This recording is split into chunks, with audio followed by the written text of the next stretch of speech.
हिमाचल सरकार में हमारे विधि मंत्री और आयुर्वेद मंत्री यादविंदर गोमा जी, हमारे नरेश चौहान जी, ब्लॉक कांग्रेस कमेटी के प्रेसिडेंट हरभजन, सुरेश पप्पी जी, विजेंद्र करण जी, मनोज ठाकुर जी, नरेंद्र प्रताप जी, दिलबाग छोटू जी, रविंद्र चौधरी जी, सुरेंद्र सोनी जी, सचिव उप प्रधान पासु, उप प्रधान रंजीत, निशा मोंगा जी, प्रधान ट्रस्ट, मलिवीर प्रधान, मलेड प्रधान का नाम नहीं लिखा आपने से, सभी सम्मानित अतिथिगण और पासु पंचायत के हमारे सभी बुजुर्ग, साहिबान, माताएं, युवा साथियों, प्यारे बच्चों, आज मैं 4 मीटिंगें आपके यहाँ होनी है। पहली मीटिंग पासु पंचायत में रखी गई है। छोटी छोटी मीटिंगों के माध्यम से मैं कुछ बातें आपके साथ करना चाहता हूँ। अभी मैं बात सुन रहा था, हमारे जो कांग्रेस के प्रत्याशी हैं देवेंद्र जग्गी जी, जब मैं इनकी बात सुन रहा था तो हमने महसूस किया कि देवेंद्र जग्गी जी जो कह रहे हैं वो सच कह रहे हैं। 14 महीने हुए, 14 महीने तक अपना दरवाजा नहीं खोला, 14 महीने तक अपना मोबाइल नहीं स्विच ऑफ की रखा, 14 महीने वो विधानसभा क्षेत्र में भी नहीं आए। पूरे 14 महीने विधानसभा क्षेत्र में भी नहीं आए और 14 महीने में जितनी भी विधान सभा लगी वहां भी बहुत कम आते थे। अब सवाल ये पैदा होता है कि जब वो बहुत कम आते थे तो करते क्या थे, और बिकने वालों के सरगना थे वो, करना क्या है। जब हमने इस बारे में जानकारी प्राप्त की तो बड़े दुख के साथ कहना पड़ता है वो आधा धर्मशाला खरीद चुके थे। उनका एक ड्राइवर था नेकराम, सन ऑफ श्री गीताराम, जो उनकी गाड़ी चलाता था। गाड़ी चलाने के बाद धीरे धीरे प्रॉपर्टी डीलर का काम आपके विधायक करने लगे। उस ड्राइवर के नपास, जो उनका ड्राइवर है, आज भी उनका गाड़ी चलाता है, पिछले 3 साल में धर्मशाला में 82 संपत्तियों को उन्होंने खरीदा।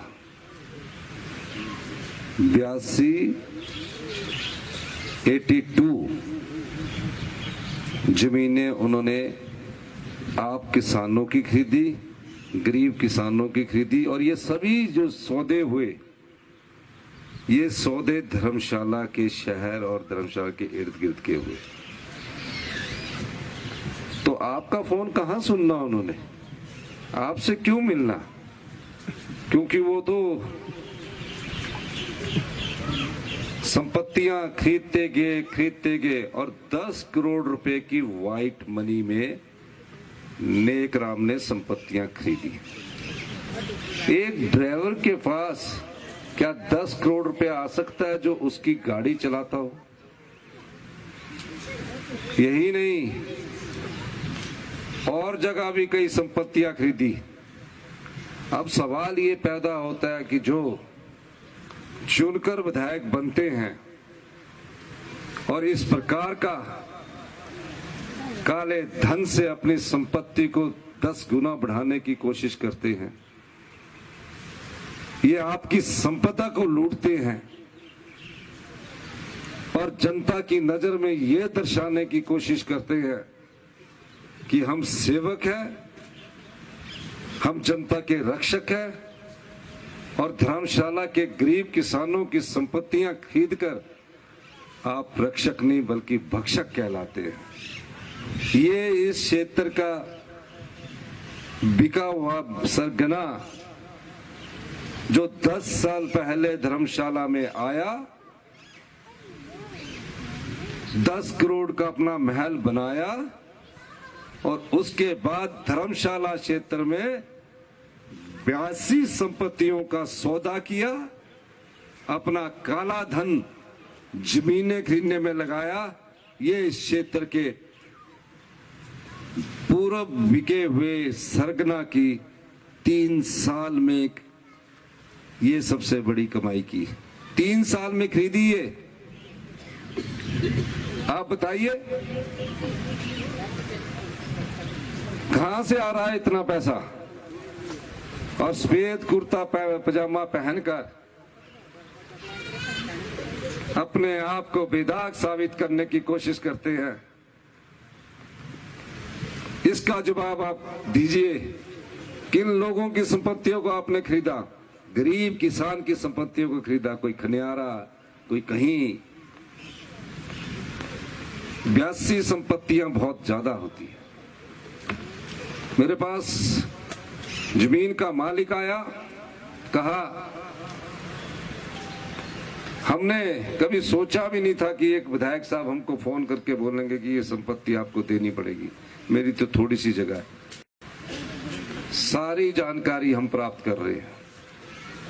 तो जो देवेंद्र जग्गी जी इस क्षेत्र से कांग्रेस के प्रत्याशी आपको कह रहे थे कि 14 महीने गेट नहीं खुला, शादी के कार्ड लेने से इनकार कर दिया, वो सब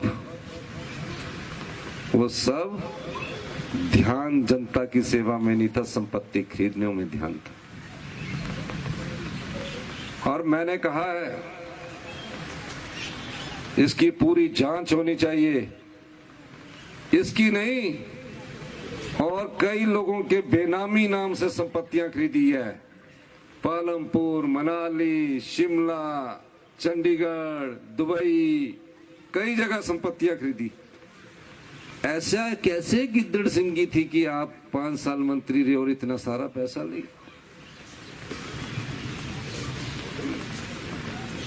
ये संपत्तियां आपकी है, ये आपके पैसे को लूटा है और राजनीतिक मंडी में बिके हैं। मैं तो भारतीय जनता पार्टी के कार्यकर्ताओं से भी, ये ईमानदार कार्यकर्ताओं से ये अपील करना चाहता हूं, ये चुनाव धर्मशाला में ईमानदारी और बेईमानी के बीच में है। धर्मशाला विधानसभा क्षेत्र में पार्टी पर हमारे सांसद लड़ रहे हैं, आनंद शर्मा जी लड़ रहे हैं। यहां ऐसे बेईमान लोग जीत गए और किस चीज का दम भरते हैं? आपके पैसे से आपको बांटने का काम करते हैं कि मैंने इतने पैसे दे दिए, इतनी महिलाओं को इतने पैसे दे दिए, कम पैसे दिए तो उनसे ज्यादा लेना, ये आप ही के पैसे हैं।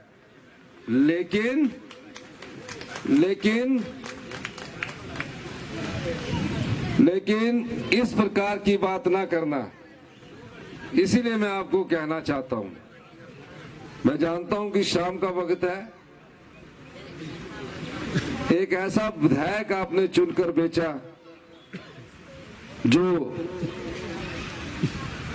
भारतीय जनता पार्टी की राजनीतिक मंडी में बिका। इसलिए 14 महीने के बाद भी, सारे कार्य करने के बाद भी मैं खुद स्मार्ट सिटी पर ध्यान देता था।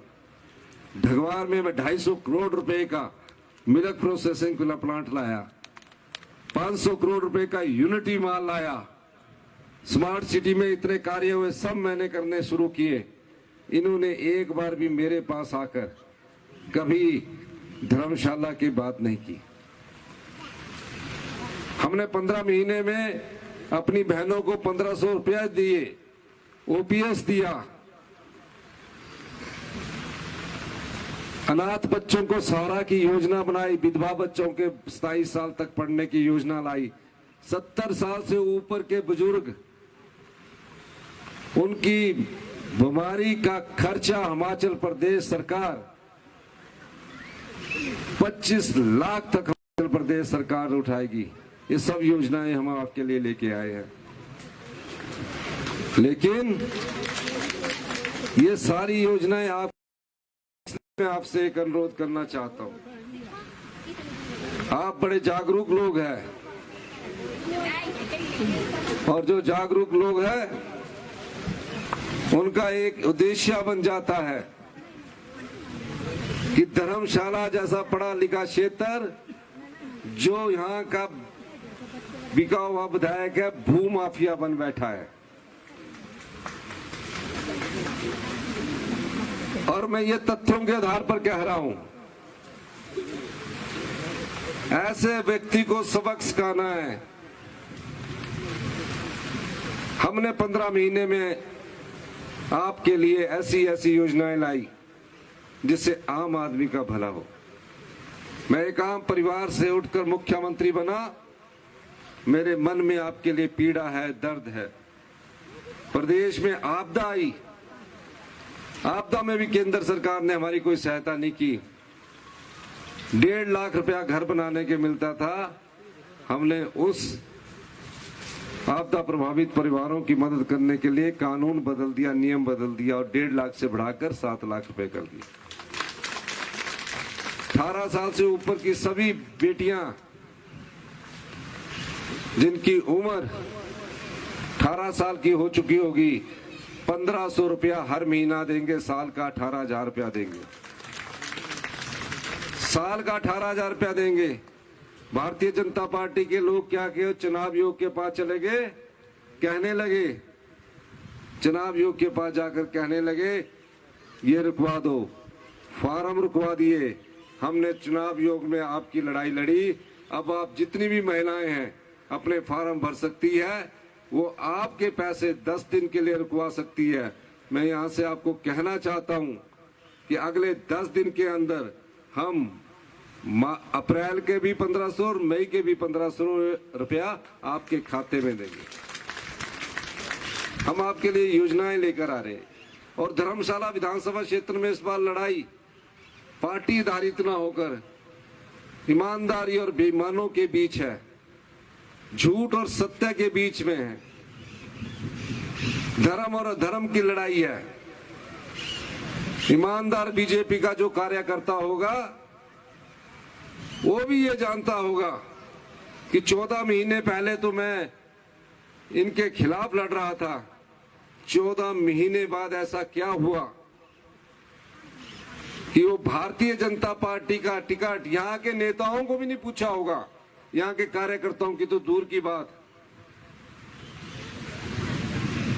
वो आज भारतीय जनता पार्टी का गले में पटका डाल के टिकट लेकर आ रहा है। मैं उन ईमानदार बीजेपी कार्यकर्ताओं को कहना चाह रहा हूं, ऐसे बिके हुए लोगों को सबक सिखाने का वक्त आ गया है। ऐसी पार्टी जो जनता के वोट से सत्ता हासिल नहीं कर सकी, पर नोट के दम से सत्ता हासिल करने के लिए जयराम ठाकुर जी ने जो घिनौना खेल किया है, जनता उसे कभी माफ नहीं करेगी। ऐसे लोगों को सबक सिखाने का समय आया है। आप सबक सिखाएंगे भी कि नहीं सिखाएंगे? पक्का सिखाएंगे? हाथ खड़ा करके बताइए, दोनों हाथ खड़ा करके दें। आप इनको सबक सिखाइए। और मैं दावे के साथ कह सकता हूं, धर्मशाला की जनता ये जानती है कि जिस व्यक्ति के दरवाजे ना खुलते हो, जो व्यक्ति भूमाफिया बन चुका हो, जिसने आपकी संपत्तियों को कौड़ी के भाव से खरीदा हो, 3 साल में 82 संपत्तियों को खरीदा हो। ये तो धर्मशाला क्षेत्र की बात बता रहा हूं, अपने ड्राइवर के नाम से खरीदा हो। आप अंदाजा लगाइए सफेद कुर्ते पजामे में वो व्यक्ति कैसा होगा।